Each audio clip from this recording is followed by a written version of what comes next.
Okay, so welcome to lecture number 10 of Electrical Machine 2. Uh, so in previous lecture we have studied the MMF space wave of a single coil. ये देख लिया था हमने. Okay. हमने देखा था कि कैसे इस जो ये एयर गैप है इसके अंदर जो एमएमएफ डिस्ट्रीब्यूशन है, ठीक है, फ्लक्स का डिस्ट्रीब्यूशन है, वो कैसा शेप का है, दैट इज ऑफ रेक्टेंगुलर और स्क्वायर वेव शेप. हमने क्या किया था अगर याद हो, हमने स्टेटर वाइंडिंग की जो कॉइल्स थी उसके अंदर करंट फ्लो करवाया था, और अभी हमने डीसी सप्लाई दी है ना. The current supplied is DC only. अभी एसी जो हम एक्चुअल में एसी देते हैं, तो एसी की वजह से क्या होगा वो हम देखेंगे लास्ट में. बहुत सिंपल है, कोई दिक्कत नहीं है. अभी सिर्फ हमने एनालिसिस किया है कि when DC current is pass through a stator winding, an MMF is produce in this air gap, और उसका शेप कैसा आया था अपना, स्क्वायर और रेक्टेंगुलर. ओके. बट हमें तो क्या चाहिए, हमें चाहिए साइनसॉइडल. ओके. तो वो कैसे ऑब्टेन करेंगे, और अभी तक हमने जो निकाला था वो किसका निकाला था, कंसंट्रेटेड वाइंडिंग. ठीक है, अभी तक कंसंट्रेटेड वाइंडिंग का लिया था. बट हम एक्चुअल में क्या करते थे, हम करते हैं डिस्ट्रीब्यूटेड वाइंडिंग, और कंसंट्रेटेड में भी क्या लिया है हमने, फुल पिच वाइंडिंग लिया है. तो एक्चुअल जो हम वाइंडिंग कर रहे हैं that is our distributed winding and short pitching. तो शॉर्ट पिचिंग और डिस्ट्रीब्यूटेड से क्या होता है देखते हैं. ठीक है, तो अभी तक कंसंट्रेटेड वाइंडिंग से तो हमें जो शेप मिला वो आया स्क्वायर. ओके. तो लेट्स एनालाइज. अब हम सपोज मैं क्या कर रहा हूँ, मैं स्टेटर स्लॉट्स ऐड कर रहा हूँ. सपोज एक सिंगल फेज के अंदर नंबर ऑफ स्लॉट्स पर पोल पर फेज 3 है. ठीक है, ये हम डिस्कस कर चुके हैं व्हाट इज, और इसी को हम एम कहते हैं. अगर याद होगा what is M, M is nothing but number of slots पर पोल पर फेज. ओके. तो ये 3 कंसिडर किए हैं. तो let me take this diagram. ये हमने कंसंट्रेटेड वाइंडिंग का था, अब हम डिस्ट्रीब्यूटेड वाइंडिंग की बात करते हैं. तो दिस इज दी. और अब जो नंबर ऑफ स्लॉट्स ले रहा हूँ वो मैं कितने ले रहा हूँ, 5 ले रहा हूँ. यानी यहाँ पे मैंने 5 ली सपोज. तो एम एम की वैल्यू है मेरी 5. नंबर ऑफ स्लॉट्स पर पोल पर फेज, यानी एक फेज में और एक पोल के अंदर 5 स्लॉट आ रहे हैं. अगर मैं मेरे पास, मैं आपको डिस्कस कर चुका हूँ कि अगर सारे जो मेरे पास जो नंबर ऑफ टर्न्स है सारे सिर्फ ये 2 स्लॉट्स, और अभी मैं फुल पिच वाइंडिंग की बात कर रहा हूँ. ठीक है, सिर्फ ये 2 स्लॉट्स को ऑक्यूपाई कर रहा हूँ. यानी इस वाइंडिंग के अंदर सिर्फ एक स्लॉट को ऑक्यूपाई किया है मैंने. इसका मतलब ये कौन सी वाइंडिंग हुई, कंसंट्रेटेड वाइंडिंग. ओके. तो लेकिन अब हम क्या कर रहे हैं, और कंसंट्रेटेड वाइंडिंग का हम शेप देख चुके हैं, और ये वो था अपना रेक्टेंगुलर. लेट्स सी डिस्ट्रीब्यूटेड से क्या फर्क पड़ रहा है. ओके. अभी भी मैं इनमें डीसी करंट फ्लो करवा रहा हूँ. अब मैं जो कंसिडर कर रहा हूँ वो कर रहा हूँ 3 phase 2 pole structure with 2 layer winding. 2 layer winding दिख रहा है आपको, और डबल लेयर वाइंडिंग लेते हैं हम. डबल लेयर मतलब एक स्लॉट के अंदर एक 2 साइड्स हैं कॉइल की, डिफरेंट कॉइल्स की, है ना. अभी तक तो हमने एक देखा था, लेकिन ये मैं डिस्कस कर चुका हूँ ये. अब इसकी जगह एक और स्लॉट है, तो ये मैंने ऐसे ये कर लिया. देखो ये एक स्लॉट कितने लेयर लिया, डबल लेयर. ओके, तो I am considering double layer. तो ये अपना हो गया. अगर मैं अब इससे देखूं, करंट का डायरेक्शन इसके अंदर नीचे की तरफ है और इसमें बाहर की तरफ है. अगर राइट हैंड थंब रूल लगाऊं तो फ्लक्स की लाइन कुछ ऐसे जाएंगी. अगर ये दिस वन, वही सेम, है ना. कंबाइंड इफेक्ट ले रहा हूँ. अगर इंडिविजुअल लोगे तो भी कोई दिक्कत नहीं है, वो सारी एड अप होके फाइनल ये बन जाएंगी, और इनका डायरेक्शन ये होगा. और नीचे वाले बाहर की तरफ है, तो राइट हैंड थंब रूल की तरफ से ये भी ऐसी है. तो मतलब एक फ्लक्स की लाइन ऐसे जा रही है, दिस डायरेक्शन. तो ये मेरा क्या हो गया आपका, सेम इसी ऐसे डायरेक्शन हो गया, this type. Okay, this one. तो ये नॉर्थ पोल, ये साउथ पोल हो गया. ओके, ये हम देख चुके हैं प्रीवियस क्लास के अंदर. ओके. अब हम इसका फ्लक्स डिस्ट्रीब्यूशन देखना चाहते हैं. तो फ्लक्स डिस्ट्रीब्यूशन के लिए मुझे इसका डेवलप डायग्राम बनाना पड़ेगा. ओके, डेवलप डायग्राम के लिए हम क्या करते थे, यहाँ से कट डाउन करते हैं और इसको बिछा देते हैं. ठीक है, तो the develop diagram is this. कितने नंबर ऑफ स्लॉट्स थे, 5, 3, 4, 5. फिर कुछ डिस्टेंस के बाद में ये दूसरे नंबर ऑफ 5 स्लॉट्स आ गए. ठीक है, तो एक पोल के अंदर नंबर ऑफ स्लॉट्स 5 है. तो अगर मैं कहूँ ये मेरा ए है, फेज है, ए डैश ये वाला हो गया, और मैंने phase sequence A B C ली है सपोज, है ना. A B C, anticlockwise ली है, ए है, ए से 120 डिग्री अपार्ट बी होगा, तो बी डैश यहाँ होगा। ओके, तो मैंने इसको कट डाउन किया है और ये सी हो गया, इसको मैंने ऐसे कट डाउन करके किया है, तो मेरे पास क्या गया, ए डैश सी बी डैश ए। इसको भूल जाओ, कोई दिक्कत नहीं, ये आया कैसे मैंने आपको बता दिया। ओके, सो और इसको हम कहते हैं फेज स्प्रेड। ठीक है, एक फेज कितना ले रहा था, 60 डिग्री। ओके, ये सब क्वांटिटी में प्रीवियस लेक्चर्स के अंदर डिस्कस कर चुके हैं। ओके, तो अब एक स्लॉट को ना वाउंड करके मैं पांचों स्लॉट को वाउंड कर रहा हूं, तो उससे क्या फर्क पड़ेगा, लेट्स सी एमएमएफ डिस्ट्रीब्यूशन क्या हो जाता है। ठीक है, तो हम प्रीवियस क्लास में देख चुके हैं, ये देख चुके हैं कि भाई एक, ये देखो ये वाला, let me discuss this. Okay, ये अपना क्रॉस था, तो आप राइट हैंड थंब रूल से फ्लक्स की लाइंस कुछ ऐसे आएंगी। ओके, ऐसे ही दूसरा पोल के नीचे मेरा डॉट था, उसकी फ्लक्स लाइन ऐसे आएंगी, तो ये मेरा साउथ पोल बन गया था। नीचे आप देख सकते हो हमेशा फ्लक्स की लाइंस साउथ पोल में एंटर करेगी, तो ये स्टेटर है, ये हम प्रीवियस क्लास में डिस्कस कर चुके हैं ऑलरेडी। तो ये साउथ पोल बन गया और ये मेरा नॉर्थ पोल बन गया। और साउथ पोल को मैंने क्या लिया है, पिछली क्लास के अंदर जो एक वाइंडिंग थी, कॉइल थी, उसके नंबर ऑफ टर्न्स हमने एन लिए थे अगर याद है तो, और आई करंट फ्लो कर रहा है, तो टोटल जो एमएमएफ थी वो एन आई थी, है ना, टोटल एमएमएफ मेरी एन आई थी। N I half MMF N I by two इसके अंदर मेरी कंज्यूम हो जाती थी, और दूसरी इसमें, क्योंकि एक फ्लक्स लाइंस दो बार एयर गैप को क्रॉस करेगी, तो आधी यहाँ पे और आधी यहाँ पे कंज्यूम हो जाती थी। तो एक फ्लक्स लाइंस की एक जो हमारा इसका मैग्नीट्यूड है जो यहाँ बनेगा, लेट्स सी, अगर ये साउथ पोल है, साउथ पोल को अगर मैं पॉजिटिव लेता हूँ तो कुछ ऐसा डायग्राम बनेगा, याद आ रहा है तो कुछ। ठीक है, कल ही पिछली क्लास में डिस्कस किया था। नॉर्थ पोल नेगेटिव है, और इसकी जो ये लेंथ होगी वो होगी एन आई बाई टू, और ये भी क्या होगा, minus N I by two, simple. और दोनों का कंबाइंड हो जाएगा एन आई, क्योंकि एक ही जो बाउंडेड थी, सिंगल लेयर वाइंडिंग थी मेरी। ठीक है, ये प्रीवियस क्लास का हो गया डिस्कस। तो बस अभी आपको याद रखना है कि दो पोल्स, ये दो पोल्स हैं, ये आपका का मतलब है ये यहाँ से लेके यहाँ तक इतना बनाया मैंने। ओके, तो ये किस कौन से पोल के अंदर इन्फ्लुएंस में है, नॉर्थ पोल, और ये कौन से पोल के अंदर इन्फ्लुएंस है, साउथ पोल। अगर रोटर को देखें, स्टेटर को देखें तो उल्टा हो जाएगा, कोई दिक्कत नहीं, हमारा डायग्राम बनेगा रेक्टेंगुलर ही। ओके, चलो ये तो प्रीवियस क्लास की स्टडी हो गई। अब हम ड्रॉ करते हैं हमारे डिस्ट्रीब्यूटेड वाइंडिंग के साथ। ओके, सो डिस्ट्रीब्यूटेड वाइंडिंग को मैंने यूं बिछा लिया, कट कर दिया, तो 5 स्लॉट आए ए डैश के, ए कहाँ आएगा कुछ देर बाद में, ए डैश के बाद में सी बी डैश कैसे आया आप देख सकते हो, ए डैश सी बी, तो यहाँ से कट डाउन करोगे तो कुछ ऐसा ही आएगा। ओके, तो अब इसको फाइनल जो आपने देखा, फाइनल ये आई एमएमएफ डिस्ट्रीब्यूशन किसकी वजह से, डिस्ट्रीब्यूटेड वाइंडिंग की। ये दिख रहा है आपको, स्टेप स्टेप के अंदर आया, और पहले जब मेरा कंसंट्रेटेड था तो एक स्क्वायर आया। अब मुझे बताओ किसको ज्यादा आसान है, इसको साइन वेव, हार्मोनिक्स किस में ज्यादा है, इस वाले में हार्मोनिक्स ज्यादा, क्योंकि मुझे वेव फॉर्म कौन सी चाहिए, साइनोसॉइडल। तो हार्मोनिक्स ज्यादा किसके अंदर है, डिस्ट्रीब्यूटेड वाले में या कंसंट्रेटेड वाले में, कंसंट्रेटेड वाले में। वेरी गुड, कंसंट्रेटेड में, क्योंकि एक स्टेप, ये देखो ये ऑलमोस्ट साइनोसॉइडल दिख रहा है आपको, ऑलमोस्ट साइनोसॉइडल, तो हमारा हार्मोनिक्स रिड्यूस हो गए। अब आप देख रहे हो कि ये डायग्राम बना कैसे, बनाए कैसे। ठीक है, बहुत सिंपल टेक्निक है, चलो मैं ड्रॉ करवाता हूँ, है ना, फिर आप ये बताओगे। अब हम जानते हैं कि ये एक स्लॉट फुल पिच वाइंडिंग है, अगर इस वाइंडिंग में मैंने एक साइड डाली है तो दूसरी साइड कौन सी होगी, इसकी ये।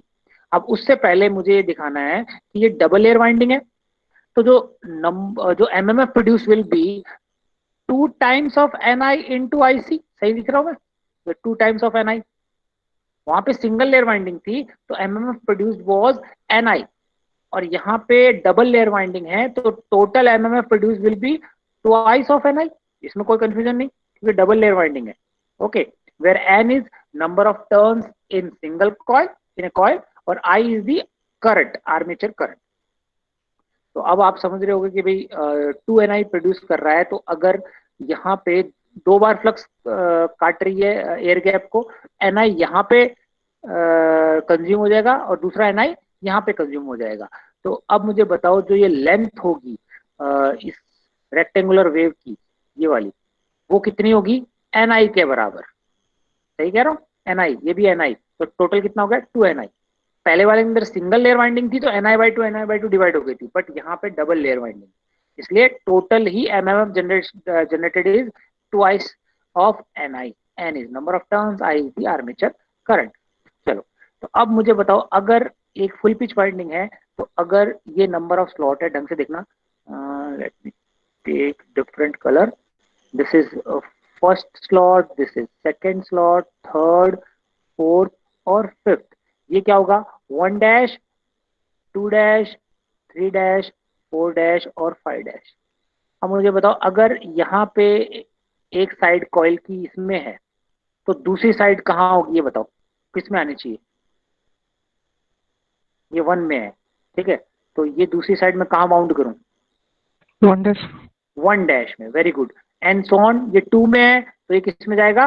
2 डैश पे, क्योंकि ये फुल पिच वाइंडिंग है, डिस्ट्रीब्यूटेड वाइंडिंग है, ये फुल पिच वाइंडिंग है। ये समझ में आ गया। चलो, अब आपको ये समझ में आ गया, so let me draw this with black colour.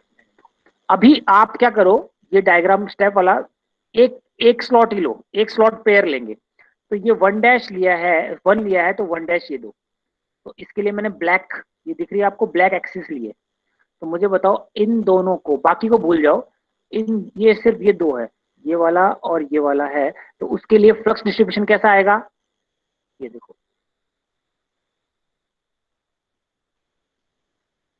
ये स्ट्रेट लाइन है ना, ये ढंग से मेरे से बन नहीं रही, स्ट्रेट लाइन है, ठीक है, सही। कौन सा कंसिडर किया मैंने? 1 और 1 डैश। तो मुझे बताओ, 1 और 1 डैश के नीचे साउथ पोल होगा, साउथ पोल के लिए मैंने ये ले लिया। आप उल्टा भी ले सकते हो, कोई दिक्कत नहीं है, कोई दिक्कत नहीं इसमें बनाने में, ठीक है। तो अब मुझे बताओ, इसकी जो ये लेंथ होगी, ये वाली लेंथ, ये कितनी होगी? बताओ। NI/5। एनआई, एनआई होगी सिर्फ। अभी बाकी को भूल जाओ ना, बाकी को हम भूल जाओ एक बार, एक ही कंसिडर कर रहे हैं, और एक में दो डबल लेयर वाइंडिंग है। तो एक कॉइल के अंदर नंबर ऑफ टर्न्स एन होते हैं और एनआई करंट हुआ, और डबल लेयर है, इसलिए ट्वाइस ऑफ एनआई होगी। बट ट्वाइस ऑफ एनआई दो पोल्स के लिए है, तो ये एक पोल के लिए क्या होगी? एनआई। और ये नीचे जो नेगेटिव है, ये भी क्या होगी? एनआई। इन दोनों को ऐड करो, कितना गया? 2 एनआई, ठीक है। तो ये ब्लैक कलर वाला ये हो गया। चलो, अब रेड कलर वाला हम इस स्लॉट को देखते हैं, कौन सा? 2 और 2 डैश, हम इंडिविजुअल कंसिडर कर रहे हैं ना, 2 2 डैश। तो अब आपको दिख रहा है, ये देखो, ये लाइन दिख रही है, मैं यहाँ पे बना रहा हूँ, और ये कहाँ पे है? रेड कलर वाली यहाँ। तो इसके बीच में ये साउथ पोल होगा,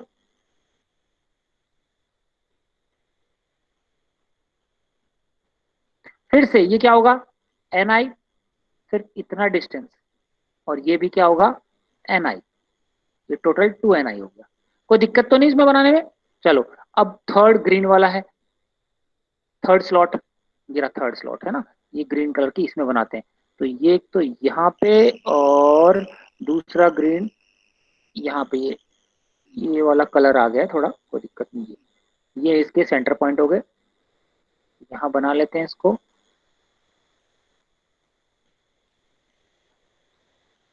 ओके, ये समझ लेना है। तो ये भी डिस्टेंस कितना है? एनआई और एनआई।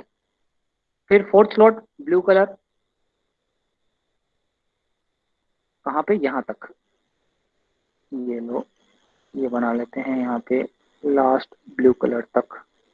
एमएमएफ डिस्ट्रीब्यूशन बना रहा हूँ मैं, एक एक स्लॉट का, स्लॉट पेयर का, ठीक है। फिर लास्ट वॉयलेट कलर ले लेते हैं, सपोज दिस वन। ये कहाँ होगा?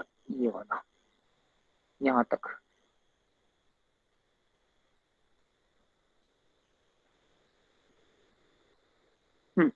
ठीक है, सबका आप समझ रहे हो, सबकी जो ये मैग्नीट्यूड है, अगर एक्सिस से करूं तो एनआई है, और दोनों के बीच में पीक टू पीक वो कितना है? 2 एनआई।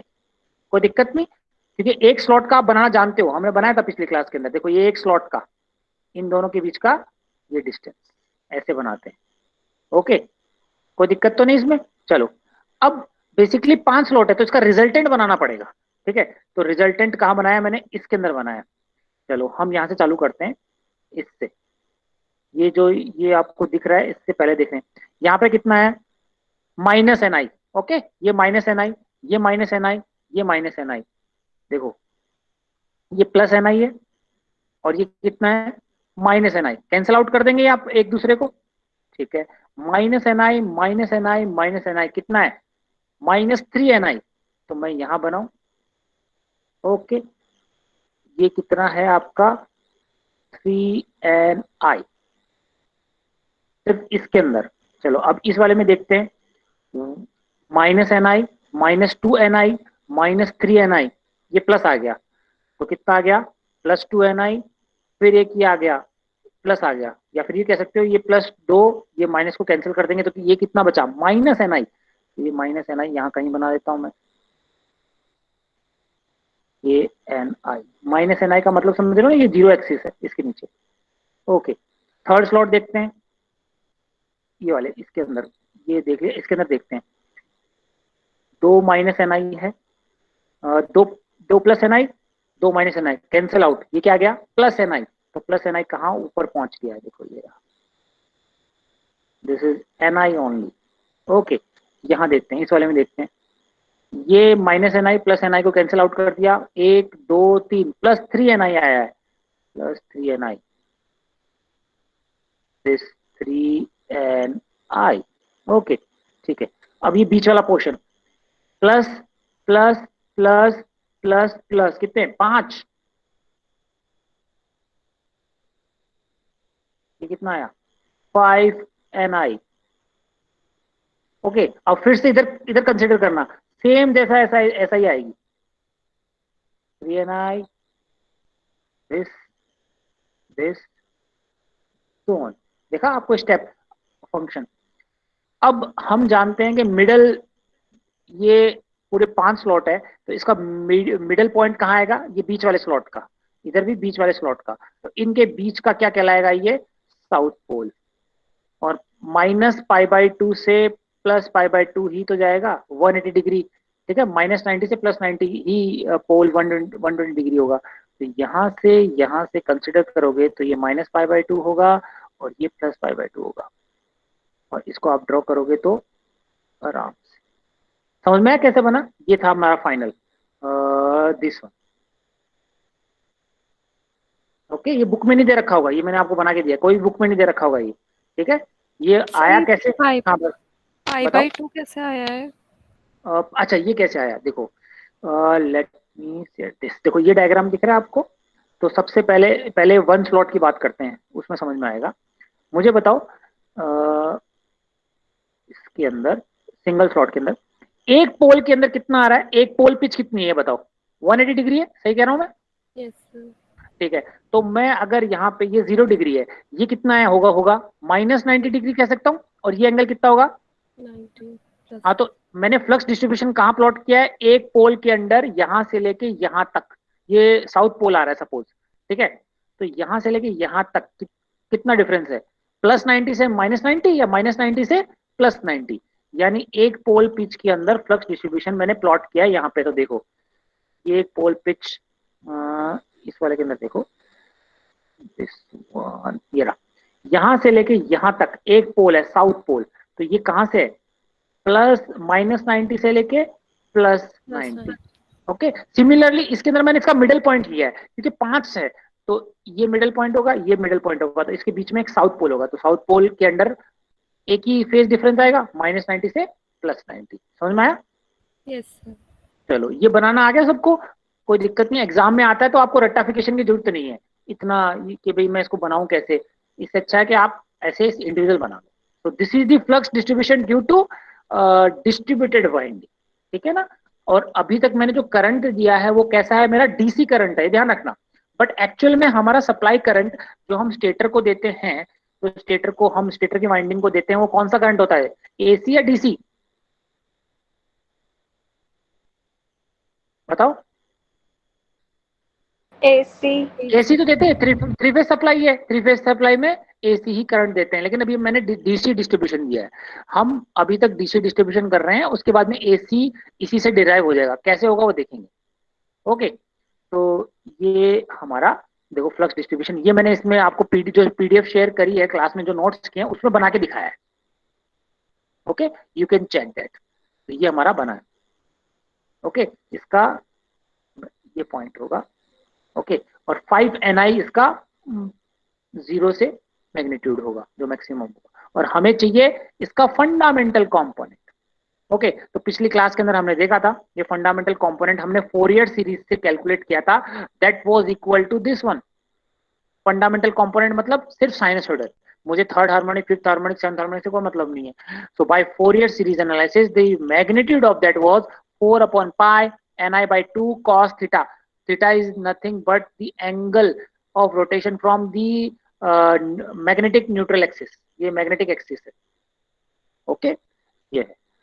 तो ये समझ में आ गया what is NI. NI is nothing but ampere turns, ampere turns कह सकता हूं मैं ये, क्योंकि करंट का जो फॉर्मूला है यूनिट है वो एम्पियर है, और एन का टर्न्स, तो एम्पियर टर्न्स भी कह सकता हूं उसको। डिवाइडेड बाय 2 क्यों किया है, यहाँ पे नंबर ऑफ पोल्स कितने थे, 2, इसलिए ये फोरियर सीरीज से आया, आपको नहीं जाना उसमें, ठीक है, बस आपको पता होना चाहिए। और इसकी पीक वैल्यू क्या होगी, पीक वैल्यू ये होगी 4 upon pi ni by 2, this peak value. Okay, इसी तरह से हम फोरियर एनालिसिस करेंगे किसका, इस फंक्शन का। ओके, तो और this diagram is called develop diagram. Okay, ध्यान रखना। Now I am considering some important terminologies, ये ढंग से समझना, कोई चीज समझ में नहीं आए तो यही टोक देना मुझे। एनपीएच सीरीज लिया है मैंने। NPH, what is N, is number of turns of that are connected in series, series turns पर पैरेलल पाथ। ये आपने डीसी मशीन में पढ़ा होगा। A stands for number of parallel path. Suppose मैंने ये एक कॉइल है, ठीक है, ये दूसरी कॉइल है, और ये तीसरी कॉइल है। बताओ नंबर ऑफ पैरेलल पाथ कितने हैं इसमें, दिख रहा होगा आपको। यहां से करंट गया आई ए, 3 है, ठीक है ना, तो तीनों इक्वली डिस्ट्रीब्यूटेड हैं। तो आई ए अगर यहाँ है, इसका भी आई ए है, और इसका भी क्या है, आई ए है, तो total current will be 3 times of I A. KCL, Kirchhoff current law, सही कह रहा हूं मैं, ठीक है। और what is 3, 3 is nothing but capital A, capital A stands for number of parallel path of A phase. तो एक फेज में, मैं एग्जांपल मैंने कंसीडर किया कि 4 भी हो सकते हैं पैरेलल पाथ, ठीक है, 5 भी हो सकते हैं, कितने भी हो सकते हैं, बट मैंने मान लिया ए है। Okay, and what is this, this is the number of turns in a single path that are connected in series. ये सीरीज में, ये वाइंडिंग्स मेरी किसमें कनेक्टेड है, सीरीज में, ये दूसरी वाइंडिंग सीरीज में, ये तीसरी वाइंडिंग सीरीज में, और ये आपस तीनों में किसमें कनेक्टेड है, पैरेलल में, ठीक है। तो इसका मैंने एनपीएच ले लिया, ठीक है। So number of so series turns पर parallel path of A phase, series turns पर पैरेलल पाथ, यानी सिर्फ इसी का कंसीडर कर रहा हूं। ओके, नाउ एम्पियर टर्न्स पर पैरेलल पाथ कितना आ जाएगा, एम्पियर टर्न्स, एम्पियर टर्न्स का मतलब होता है ampere current. What is IC, IC is nothing but the current through a conductor, ठीक है, इसमें आईसी करंट फ्लो कर रहा है, सपोज ये आईसी, ए आई ए मान लो या आईसी मान लो, एक ही बात है, ठीक है। ओके, तो देन एम्पियर टर्न्स पर parallel path will be NPH into IC, सही कह रहा हूं, ये फेज नंबर ऑफ टर्न्स इसके होंगे और इसके एनपीएच आईसी होंगे। नाउ एम्पियर टर्न्स पर फेज कितना होगा,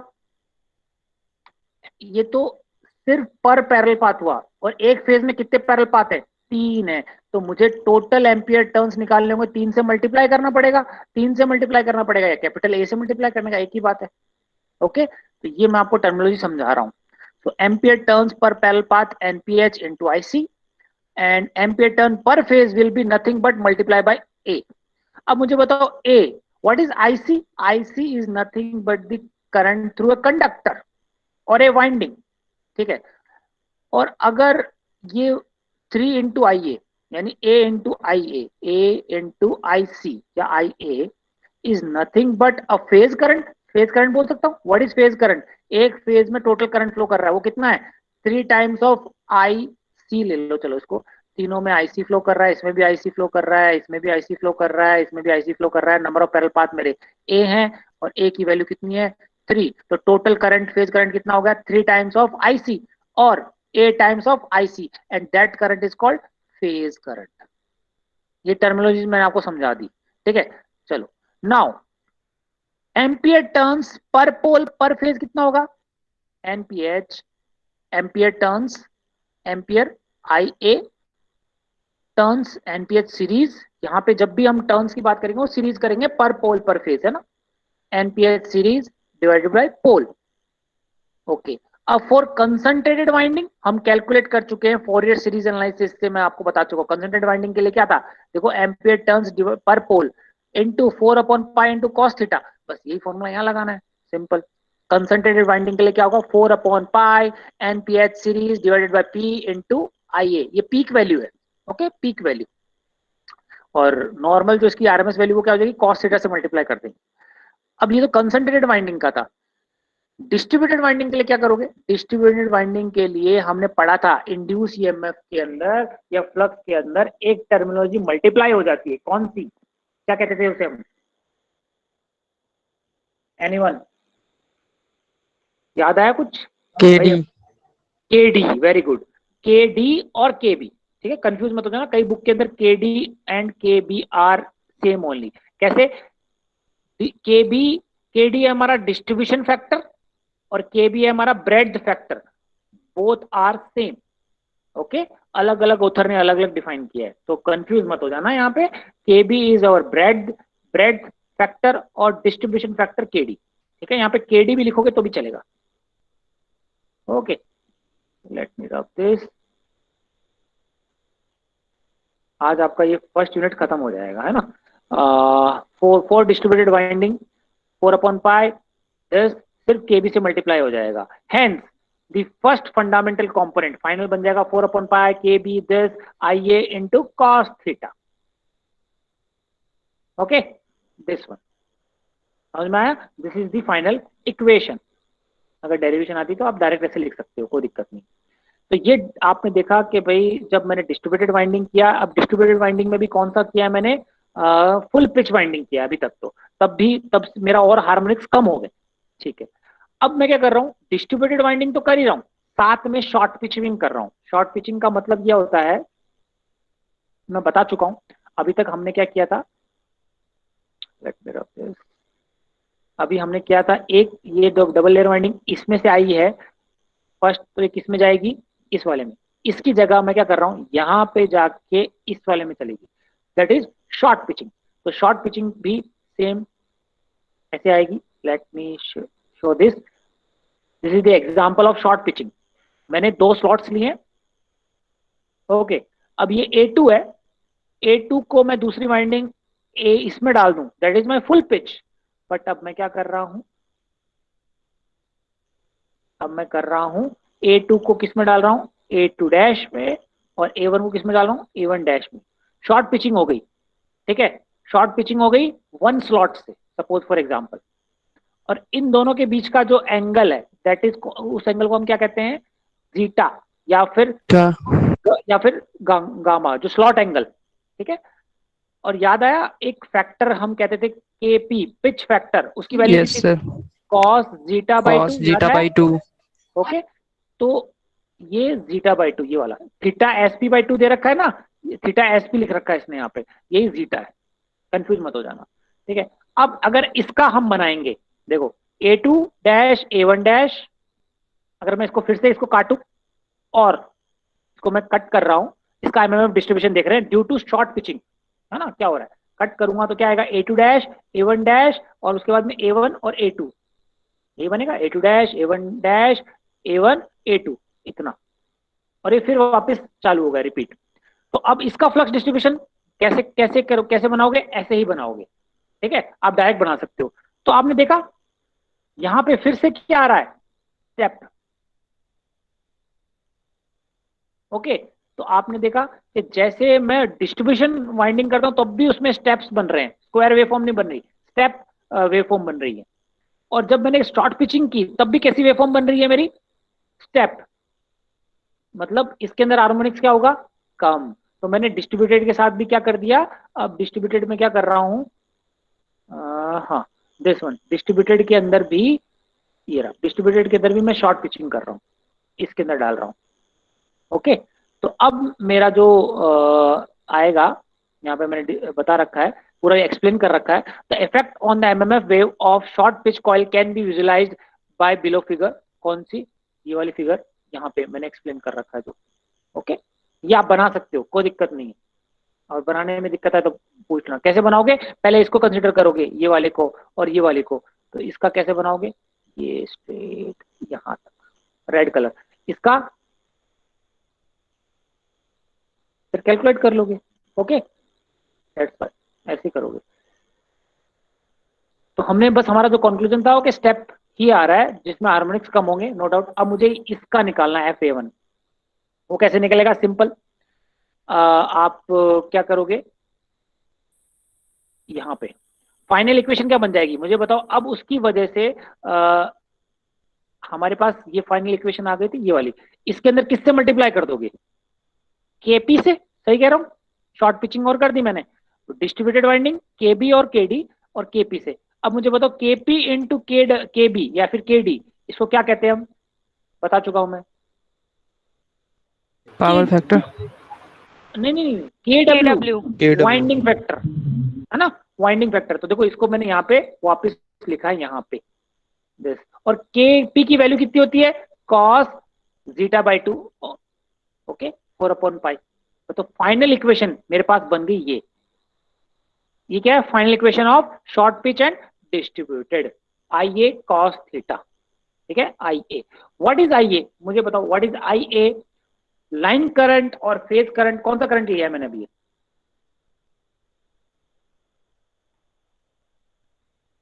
ये इक्वेशन किसके लिए है, एमएमएफ डिस्ट्रीब्यूशन की इक्वेशन है ये, एमएमएफ डिस्ट्रीब्यूशन की इक्वेशन है पर फेज। तो ये आई ए करंट कौन सा होगा, पर फेज। ठीक है, पर फेज करंट है। और ये मुझे बताओ पर फेज करंट है, ये डीसी है या एसी है, बताओ फटाफट।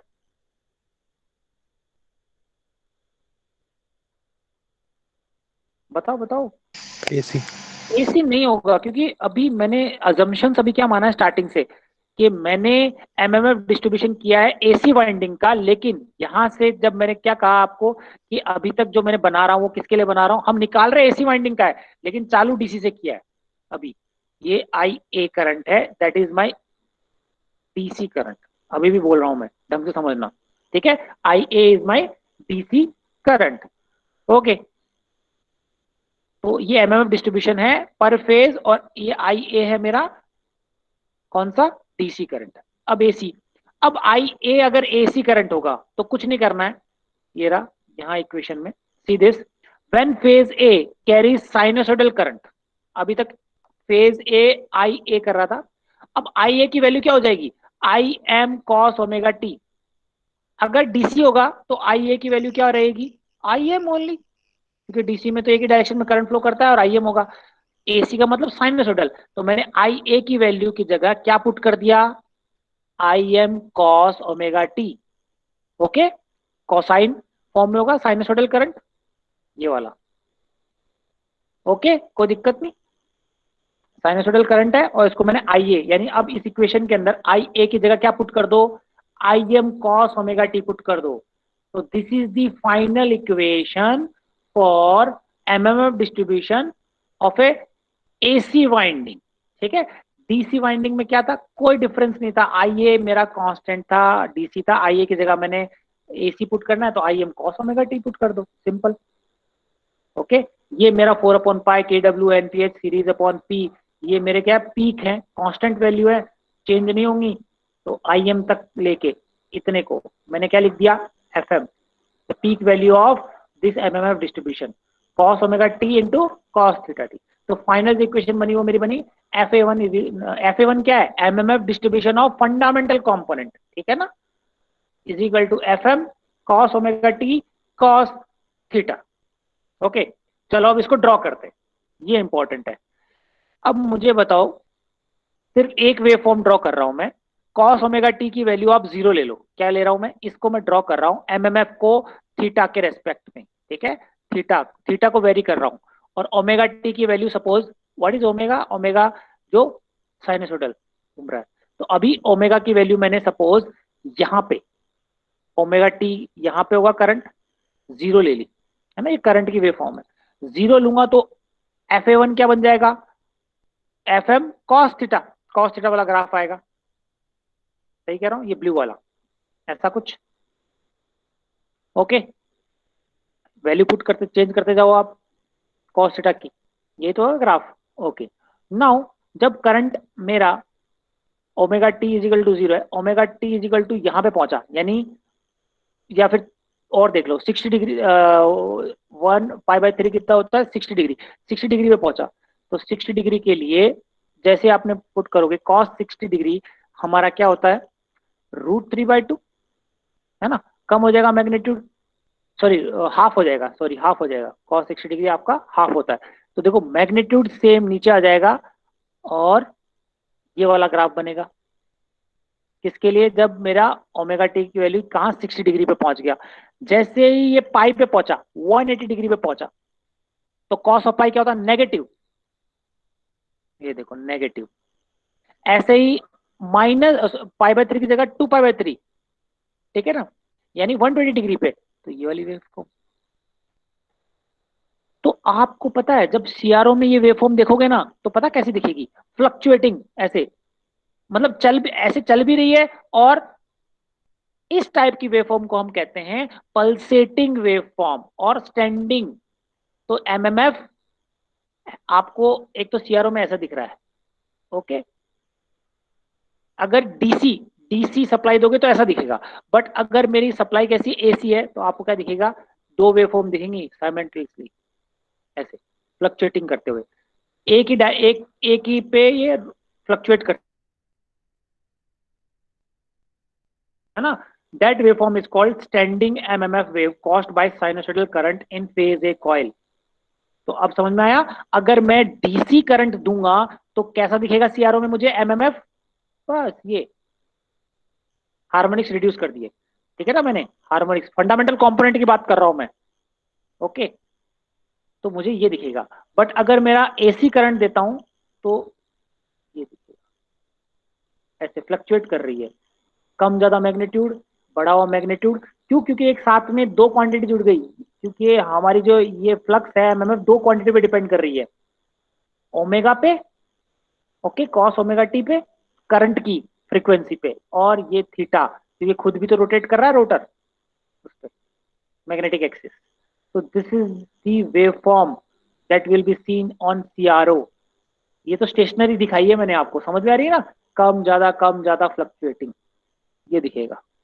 ओके, तो इसी के साथ आपका यूनिट फर्स्ट कंप्लीट हो चुका है। Okay, unit first is completed. Okay, so let me stop the recording, उसके बाद में जो आपके डाउट्स हैं वो मैं क्लियर करूंगा।